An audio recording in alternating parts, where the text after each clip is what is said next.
The stars had always seemed peaceful to Admiral Park. He had spent 30 years of his life sailing between them, first as a young pilot, then as a captain, and now as the commander of humanity's entire fleet. He stood on the bridge of the UESS Resolve, Earth's largest warship, and watched the endless darkness through the viewing window. Behind him, his crew worked quietly at their stations. It was a normal day. It would not stay normal for long. The year was 2347. Humanity had discovered faster-than-light travel only 60 years ago. In that short time, they had built colonies on 12 worlds and met dozens of alien species. Most of these species belonged to something called the Galactic Council, a government that had ruled the Milky Way galaxy for over 1 million years. 4,000 different species followed the Council's laws. They had countless ships, endless resources, and technology that made human science look like children's toys. When humanity first made contact with the Council, they were told to be grateful. The Council would allow them to exist. They would be given a small corner of the galaxy to live in. They would follow the rules. They would not expand without permission. They would not develop weapons. They would be quiet and obedient like all the other young species before them. Humanity had agreed, mostly because they had no choice. But humans were never good at following rules they did not make themselves. Admiral Park was thinking about his daughter back on Earth when the communication officer spoke. "Sir, we are receiving a transmission. It is coming from the Council's capital world."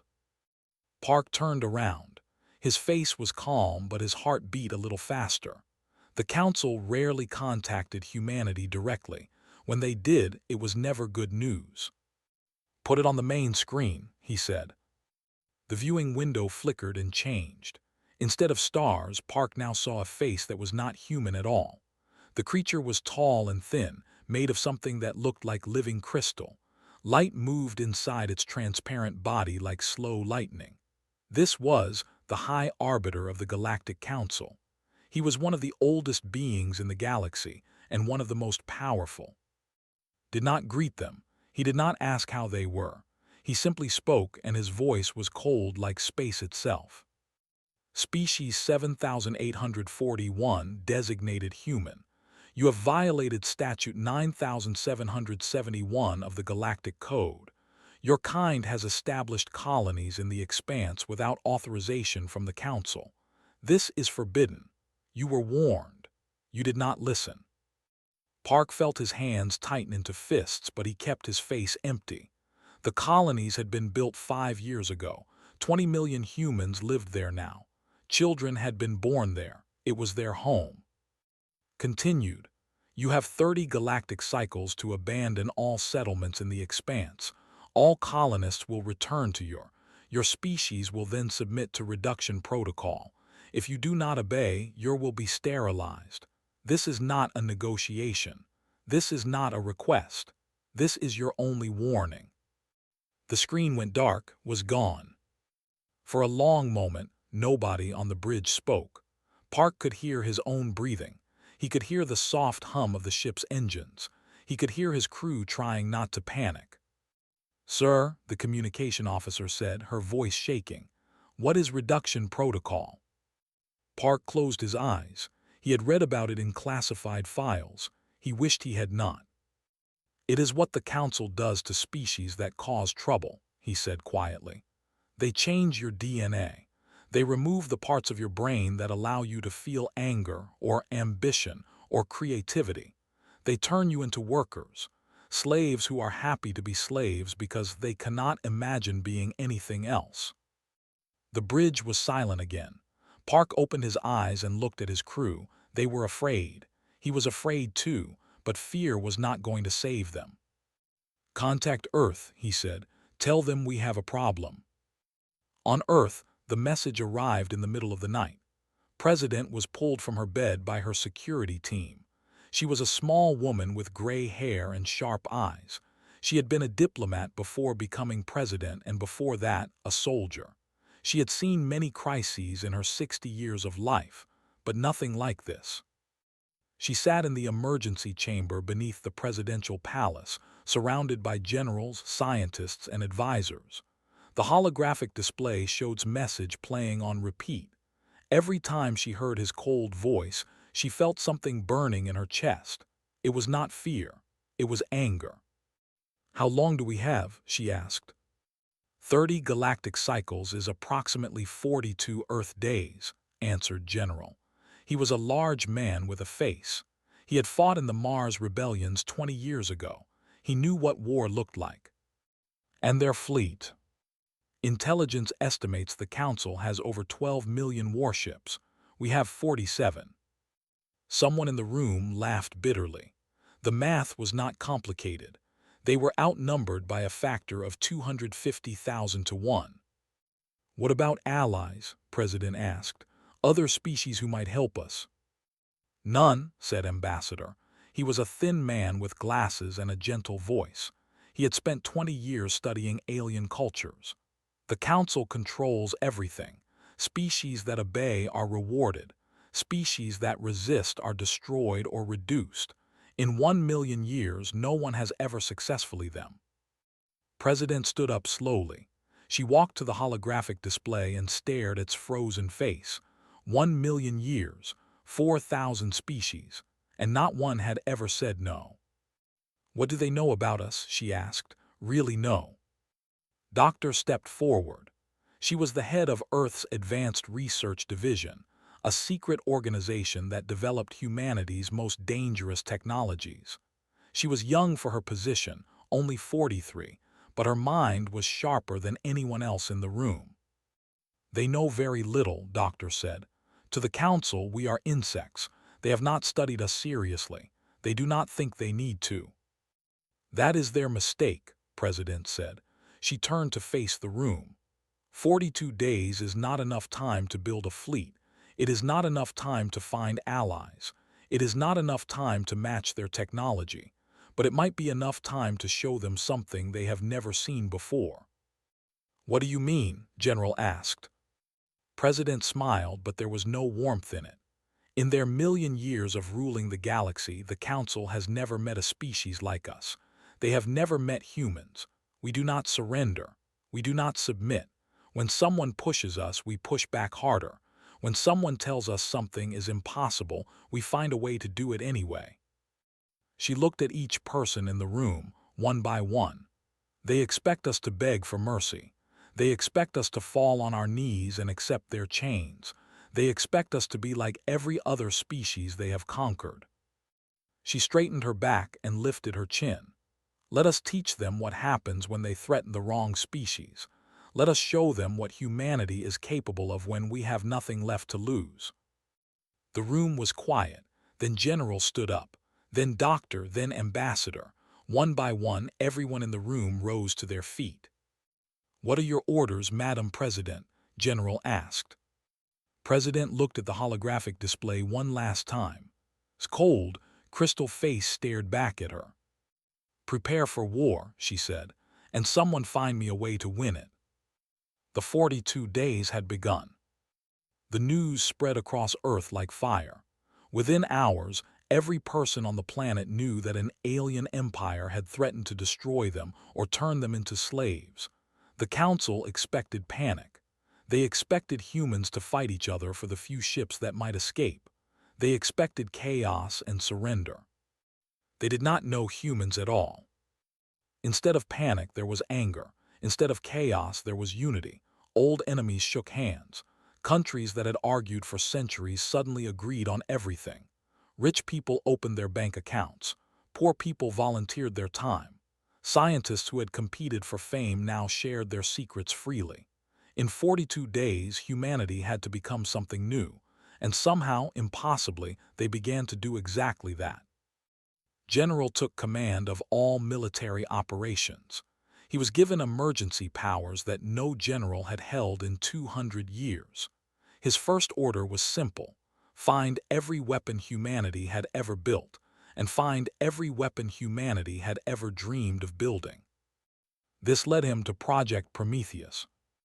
The project had been started 15 years ago by a group of scientists who believed that humanity would one day face exactly this kind of threat. They had worked in secret, hidden in a research station on the dark side of the moon. The previous government had considered their work too dangerous and had ordered it stopped. But the scientists had not stopped. They had simply hidden their work better. Doctor had been one of those scientists. Now she stood in the war room, presenting their work to the president and her advisors. The Council's technology is based on faster-than-light travel and energy weapons, she explained. They have perfected these technologies over 1,000,000 years. We cannot compete with them directly. Their ships are faster, their weapons are stronger, and they have more resources than we can imagine. Then what do you suggest? President asked. Doctor smiled. It was the smile of someone who had been waiting 15 years for this moment. We do not compete. We change the rules of the game entirely. She pressed a button and a holographic image appeared. It showed something that looked like a human ship but different. The ship seemed to flicker, as if it was not entirely there. We call it dimensional displacement technology, Doctor said. The universe has more than 3 dimensions. Most species cannot access these extra dimensions, but we have found a way. With this technology, our ships can exist in multiple dimensions at the same time. They can be in our universe one moment and somewhere else the next. Admiral Park leaned forward. He had traveled between stars his entire life, and he had never heard of anything like this. What does that mean in practical terms? It means our ships become impossible to hit, Doctor said. The Council's weapons will pass right through us. Their sensors will not be able to track us. We will be like ghosts. Can we use this technology on all our ships? General asked. Not all of them. We do not have enough time or materials, but we can upgrade our best 50 ships, and we can build something else. She pressed another button. The holographic image changed to show a small device, no larger than a human hand. Dimensional bombs. They do not explode in the normal sense. They create a tier between dimensions. Anything caught in that tier is pulled apart at the atomic level. One bomb could destroy a ship the size of a small moon.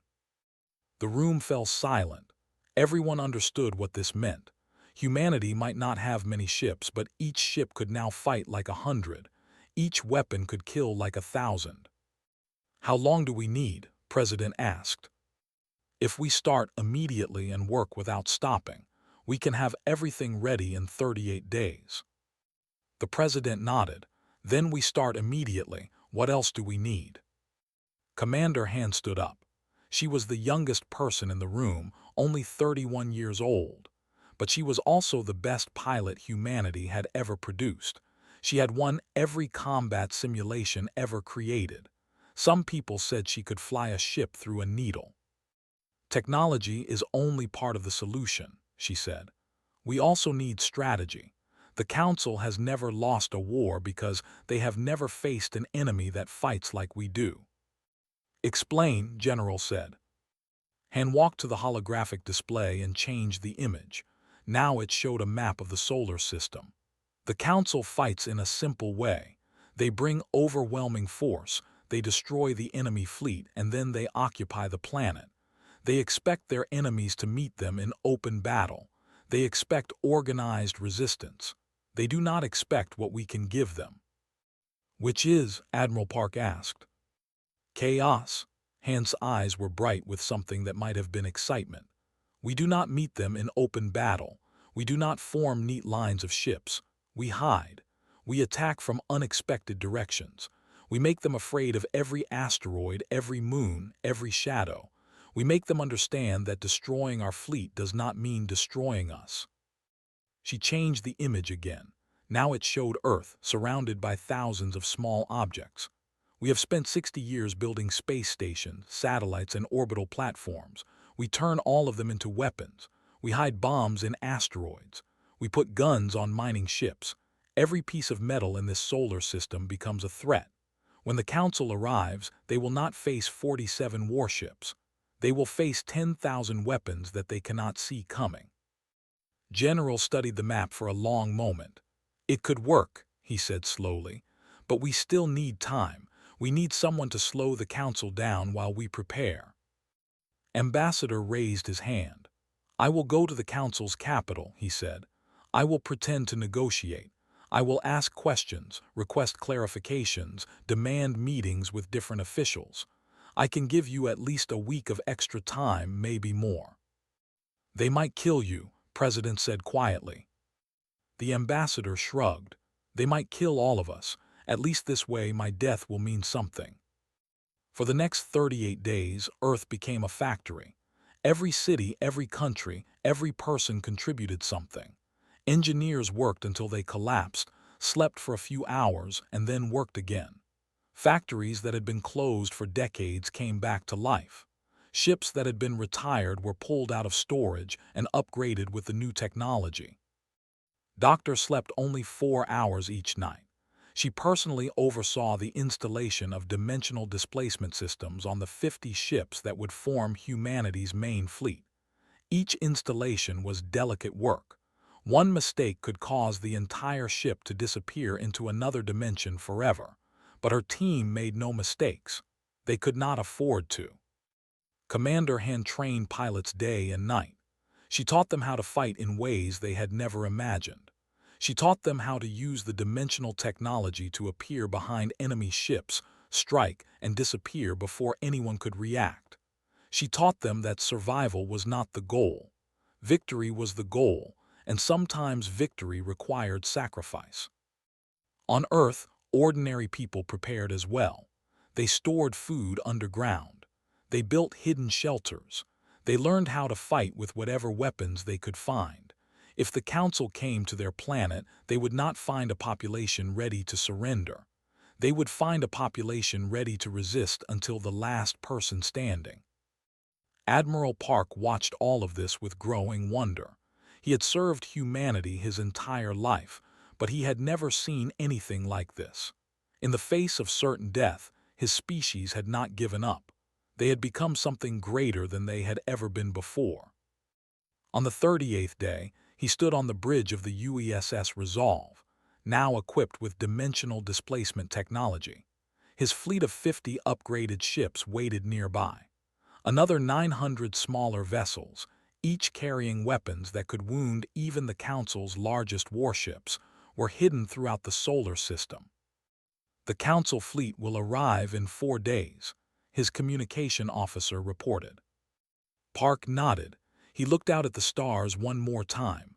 Somewhere out there, 12,000 enemy ships were coming to destroy his world. They expected to find easy prey. They were wrong. "Send a message to all ships," he said. "Tell them that the impossible is about to begin. Tell them to make humanity proud." The trap was set. Now they just had to survive it. The Council fleet arrived at the edge of the solar system like a wave of death. 12,000 warships emerged from faster-than-light travel in perfect formation, their hulls gleaming with lights that were older than human civilization. Each ship was massive, some as large as cities. Their weapons could crack planets. Their shields could withstand nuclear fire. They had conquered hundreds of worlds with fleets much smaller than this one. High Commander stood on the bridge of his flagship, the Eternal Dominion. He was a tall reptilian creature with scales the color of dried blood and eyes that glowed yellow in the dim light. He had personally led the conquest of 300 species over his long life. He had never lost a battle.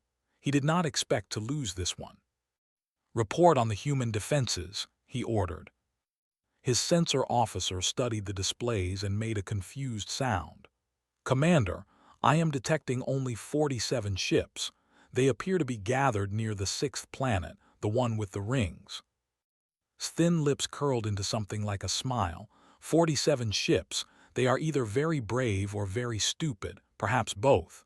He gestured with one clawed hand. "Move the fleet forward. Standard subjugation formation. This will be over within the hour." The Council fleet began to move toward Saturn. On the bridge of the UESS Resolve, Admiral Park watched them come. The sensor display showed 12,000 red dots advancing slowly through space. His own fleet was just 50 green dots, plus 900 smaller blue dots hidden throughout the system. The math still looked impossible, but math had never been humanity's specialty. Stubbornness was.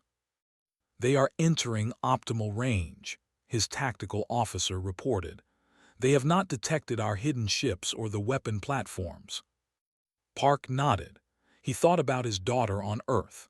He thought about the 20 million colonists in the system who were waiting to hear if they would live or die. He thought about the billions of humans who were counting on him. "Open a channel to the enemy flagship," he said. His communication officer looked surprised but obeyed. A moment later, the face of High Commander appeared on the main screen. The reptilian's yellow eyes narrowed when he saw a human looking back at him.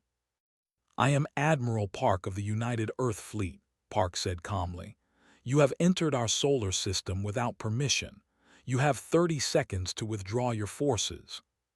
Stared at him for a long moment. Then he laughed. It was a harsh, hissing sound that made Park's skin crawl. "You are making demands, you, with your 47 primitive ships." He leaned forward.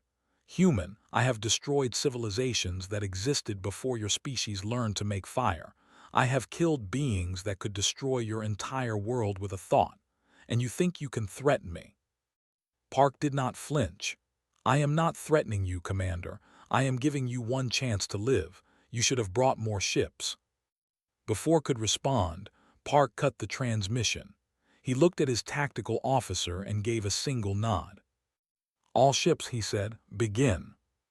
What happened next became legend across the galaxy. The 50 ships of humanity's main fleet activated their dimensional displacement systems simultaneously. To the Council's sensors, the human ships simply vanished. One moment they were there, the next they were gone, as if they had never existed. Sensor officer made a panicked sound. "Commander, I have lost all contact with the enemy fleet. They have disappeared from our sensors completely." "Impossible," growled. "Find them, they cannot have just." His words were cut off by explosions. 3 Council warships at the rear of the formation simply came apart, their hulls torn open from the inside. Nobody had seen anything attack them. Nobody had detected any weapons fire. They were just suddenly dying. "What is happening?" roared. More explosions followed. Ships exploded on the left side of the formation. Ships exploded on the right. Ships exploded in the center. The Council weapons fired desperately into empty space, hitting nothing, while invisible death tore through their fleet. Lieutenant IM was flying one of the smallest ships in the human fleet, a strike craft designed for speed rather than weapons. But her ship carried 3-dimensional bombs, and she knew exactly how to use them. She watched the Council formation through her dimensional sensors, which showed her things that normal sensors could not see. She saw the weak points in their shields. She saw the blind spots in their defenses. She saw the giant dreadnought in the center of the formation, a ship so large it could hold 1,000,000 people. "That one," she whispered to herself, "that one is mine." Her ship phased between dimensions, becoming invisible to Council sensors. She flew directly toward the dreadnought, passing through the shields as if they were not there. In normal space, shields were impenetrable. In dimensional space, they were like thin air. She flew inside the dreadnought itself, through corridors and walls, until she reached the reactor core. The massive engine glowed with enough power to light a small sun.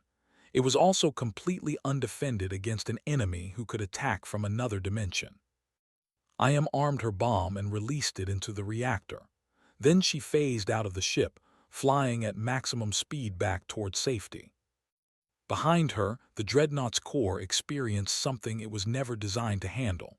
The dimensional bomb tore a hole in reality itself.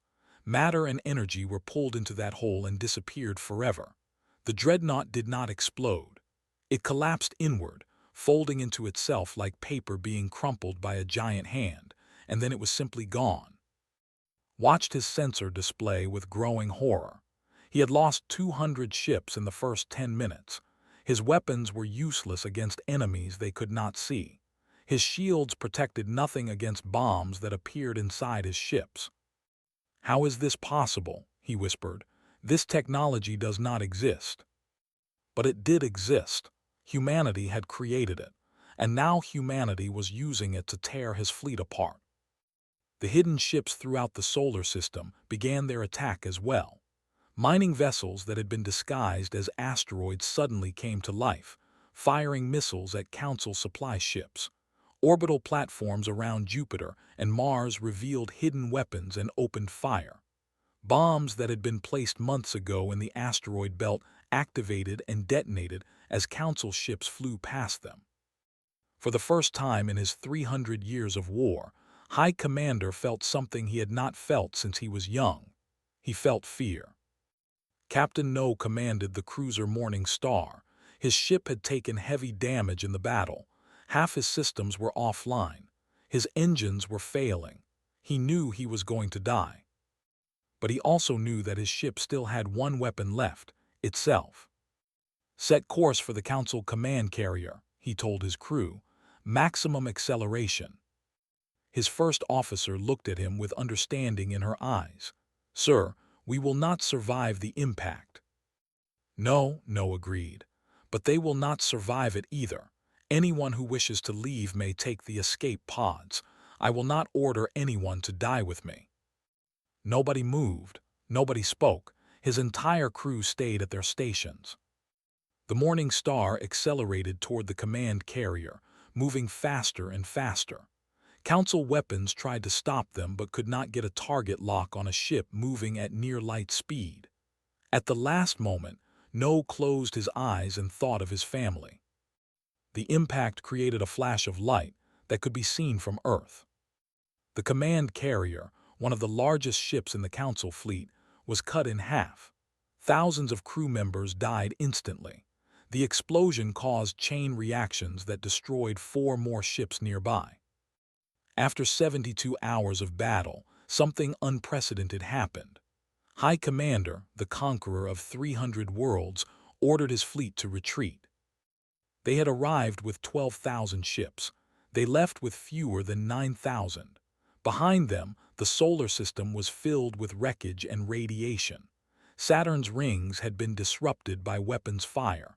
Mars had new craters on its surface. Earth's moon had been by a stray shot that could have destroyed a continent. But Earth still stood. Humanity had won. Sent a single message to the Council before his fleet jumped to faster than light. "We underestimated them severely. They do not fight like a civilization. They fight like a force of nature. They fight like something that has nothing to lose and everything to prove. I recommend we reconsider our approach." On Earth, people looked up at the sky and wept with joy. They had faced extinction and survived. They had faced the greatest military power in the galaxy and won.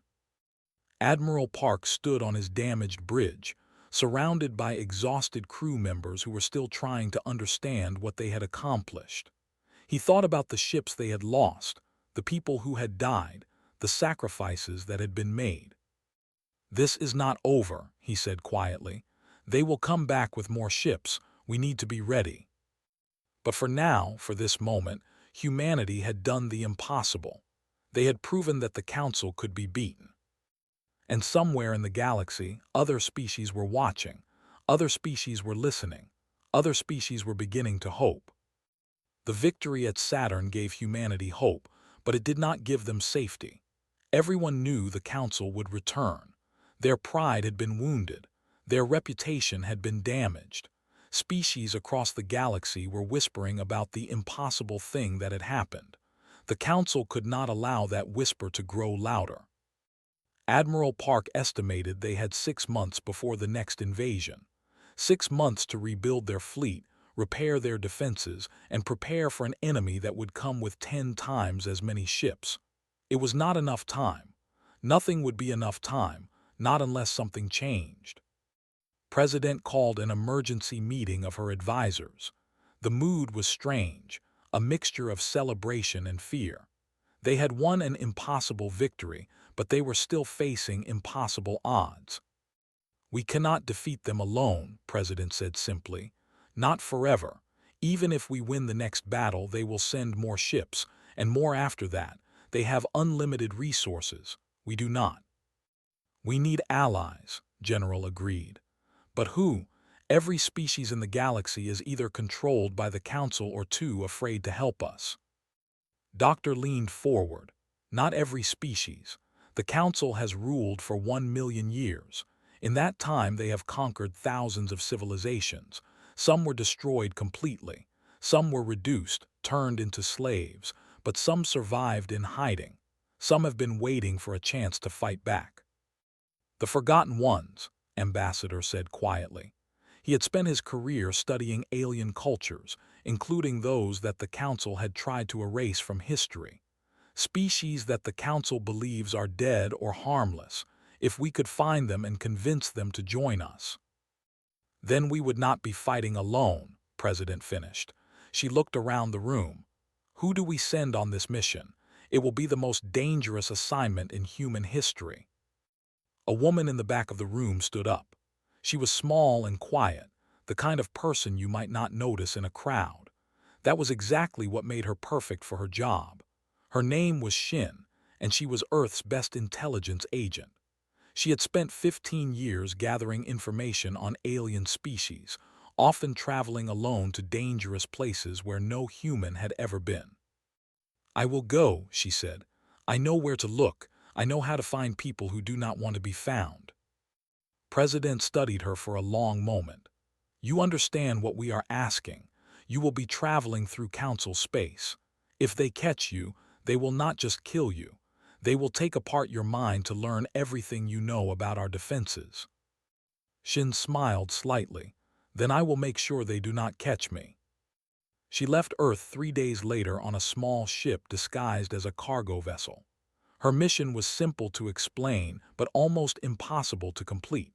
Find the forgotten species of the galaxy and convince them to join humanity's fight. Her first stop was Prime, a mining world in a distant corner of the galaxy.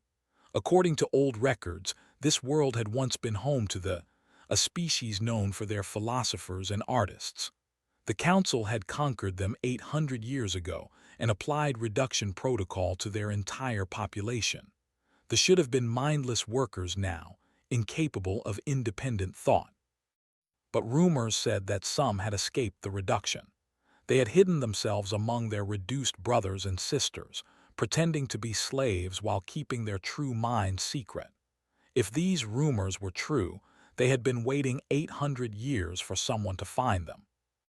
Shin landed on Prime and walked through streets filled with workers. They were short creatures with large eyes and delicate hands, perfect for detailed work. They moved in silence, doing their jobs with mechanical efficiency, never looking up, never speaking unless spoken to. It was heartbreaking to watch. She found what she was looking for in an old temple that had been converted into a storage facility.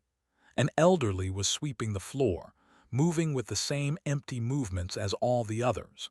But when Shin approached him and spoke a phrase in ancient, a phrase she had learned from forbidden texts, the old creature stopped. For a long moment he did not move. Then slowly he looked up, and his eyes were not empty, they were full of tears. You speak the old words, he whispered. The words they tried to make us forget. Who are you? My name is Shin. I am human, and I have come to tell you that you are not alone anymore. The old, whose name was, led her to a hidden chamber beneath the temple. There, she found dozens of other, all of whom had secretly retained their true consciousness. They had passed their knowledge down through generations, always hiding, always afraid, always hoping that someday salvation would come. When Shin told them about the Battle of Saturn, wept openly. We thought resistance was impossible, he said. For 800 years, we believed that the Council could never be defeated. You have proven that it is only difficult. Will you help us? Shin asked. Reached out and took her hands in his small, gentle fingers. We have been waiting for this moment since before your species existed. Yes, human, we will help you. From Prime, Shin traveled to the ice moon of. According to Council records, the species had been exterminated 10,000 years ago. They had been warriors, one of the few species that had ever managed to hurt the Council in battle. The council had hunted them down and destroyed every last one. But the council was wrong. Shin found the living in caves deep beneath the ice. They were tall, powerful beings with 4 arms and skin as white as snow. For 10,000 years, they had hidden in the frozen darkness, training their children, maintaining their weapons, and swearing an oath. They would fight again when there was hope. Their leader, a warrior named, listened to Shin's story with growing wonder. When she finished, he stood up and roared something in his own language. Around him, thousands of voices joined his roar, a sound that shook the ice walls of their hidden home. "We swore to wait for hope," told her. "You have brought it. Our swords are yours, human. Our lives are yours. We will fight beside you until the council falls or we all die trying." For 3 months, Shin traveled across the galaxy. She found a species of shapeshifters who had survived by becoming invisible. She found the insect-like beings who lived in the empty spaces between stars. She found the energy creatures who had hidden themselves inside a dying sun. Each species had its own story of tragedy and survival. Each had been waiting, some for centuries, some for a moment like this. And each said yes when asked to join the fight. Meanwhile, back on Earth, Doctor made a discovery that would change everything. She had been studying captured council technology, trying to understand how their civilization worked. One day, she found something in the data that made her heart stop. "The luminal web," she explained to President. "It is a network of artificial stars created by the council millions of years ago. Every piece of council technology draws power from this network. Their ships, their weapons, their communications, all of it is connected to the web." "Why is this important?" President asked. Doctor's eyes were bright with excitement. "Because the web has a central nexus, a single point where all the energy is controlled and distributed. If we could reach that nexus and disrupt it somehow, we could shut down every piece of council technology in the galaxy at once." "You are talking about destroying their entire civilization." "No," Doctor said. "I am talking about freeing the energy. The web is not destroyed, it is released. Every species in the galaxy would have access to it. The Council's technological advantage would disappear overnight." President sat in silence for a long moment. "Where is this nexus?" "At the center of Council space, the most heavily defended location in the galaxy. Getting there would be virtually impossible." "Virtually impossible," President repeated, "but not completely impossible." Doctor shook her head. "No, not completely." 6 months after the Battle of Saturn, Shin returned to Earth. She brought with her representatives from 67 species, 67 civilizations that had been forgotten, reduced, or nearly destroyed by the Council. Together, they formed something that had never existed before, the Coalition of Free Species. The Coalition did not have as many ships as the Council. They did not have as many soldiers or as many resources, but they had something the Council lacked, unity born from shared suffering. They had all lost something to the Council. They all wanted justice, and they were all willing to die to get it. "The Council will come for Earth again," Admiral Park said at the Coalition's first War Council. "But this time we will not face them alone, and this time we will not just defend, we will attack."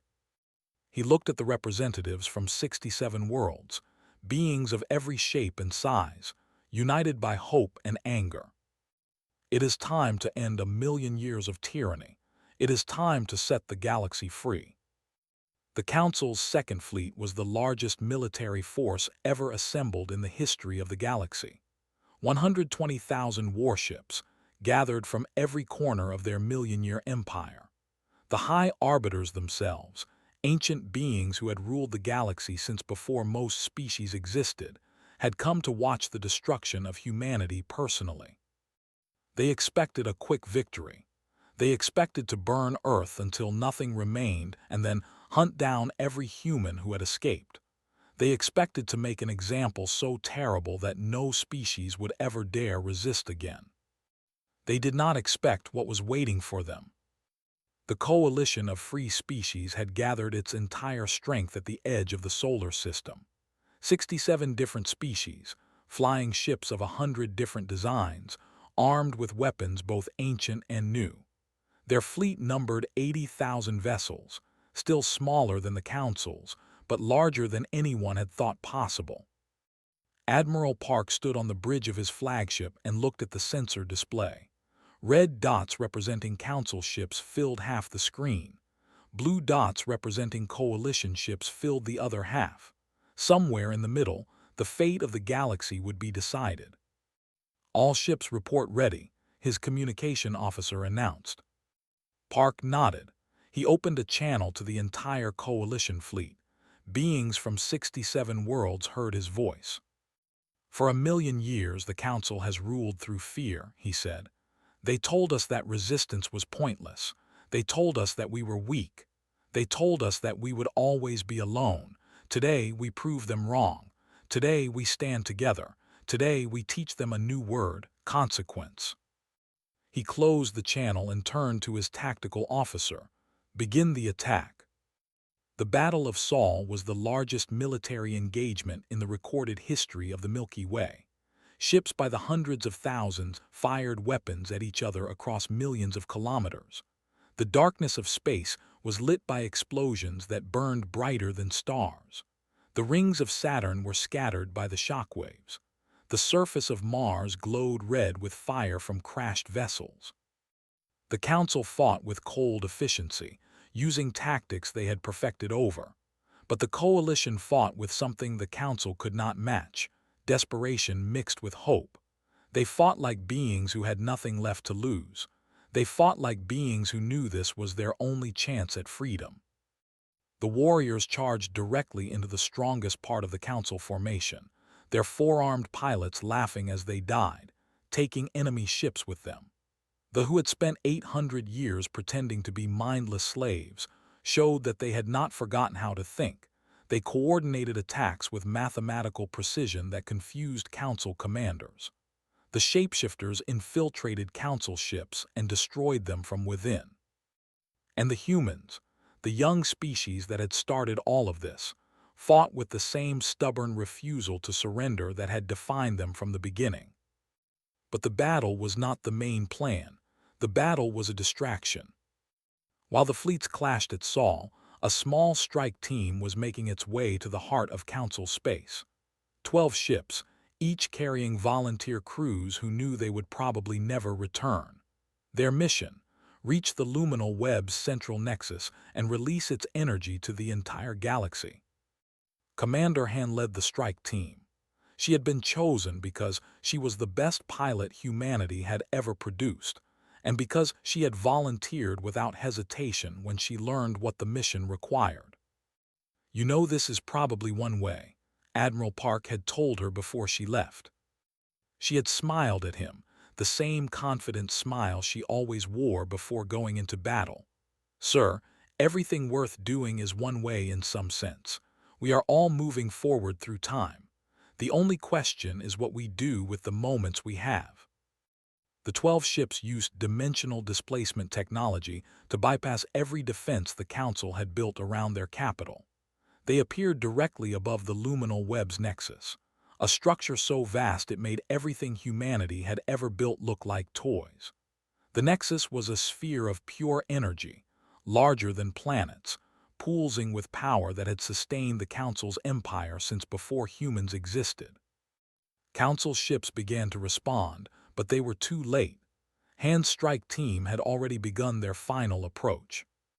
"All ships arm your dimensional bombs," she ordered. "We release them together, directly into the Nexus core." "Commander," her second officer said, "the energy release from this will be enormous. We will be caught in it. There is no way to escape." Han looked at her crew. She looked at the faces of the men and women who had chosen to follow her into certain death. Not one of them showed fear. They showed pride. They showed determination. They showed the stubborn human refusal to accept defeat. "We knew the cost when we volunteered," she said. "This is what we came to do. This is what we will be remembered for. Every free being in the galaxy will know that we were here, that we made this choice, that we gave everything we had." She smiled one last time.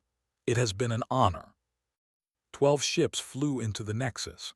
12 dimensional bombs detonated simultaneously, and reality itself changed. The explosion was not like normal explosions. It did not destroy the Nexus, it opened it. The energy that the Council had kept for themselves for 1,000,000 years suddenly flowed outward in every direction. It touched every star, every planet, every ship in the galaxy. It did not kill. It did not destroy. It freed. At Sol, the Council fleet suddenly stopped functioning. Ships that had been firing weapons went dark.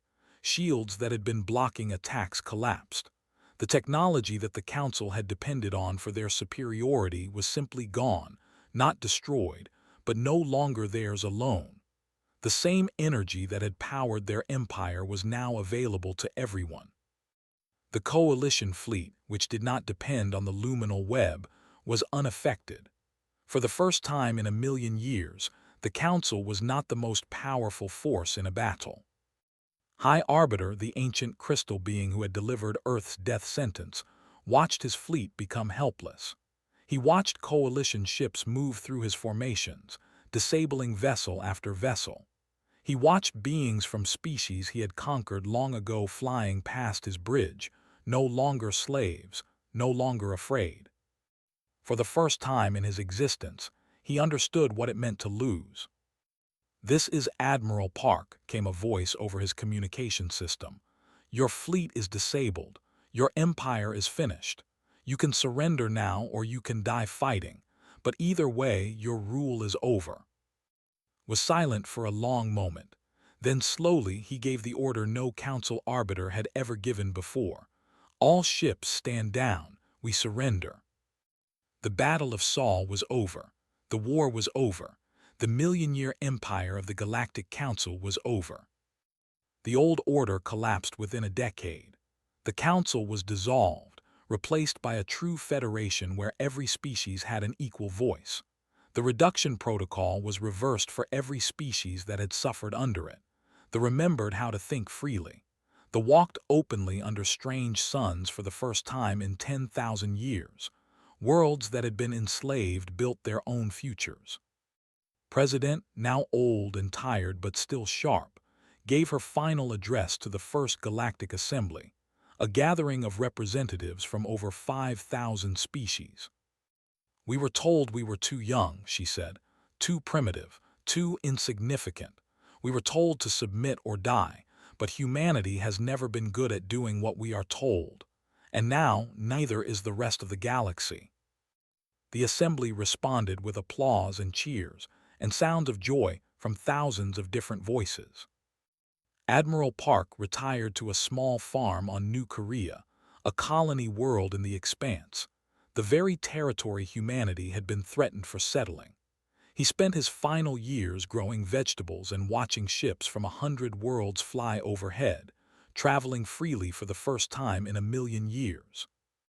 Doctor founded the Universal Research Institute, where scientists from every species worked together. In the first year alone, they made discoveries that would have taken centuries before. Knowledge that had been hidden was now shared.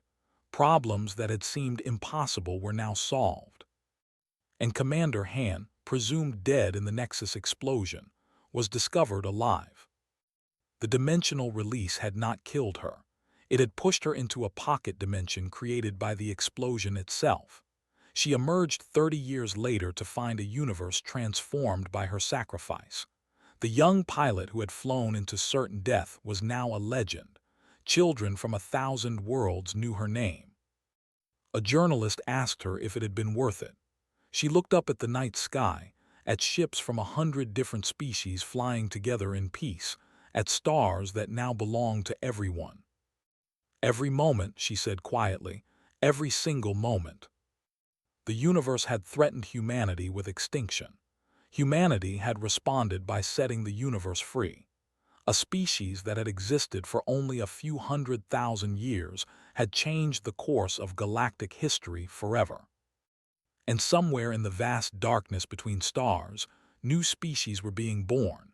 They would grow up in a galaxy where freedom was normal, where cooperation replaced conquest, where hope replaced fear. They would learn the story of how a small blue planet had faced the greatest empire in history and refused to surrender. They would learn that the impossible was just another word for something that had not been done yet. They would learn what it meant to be human,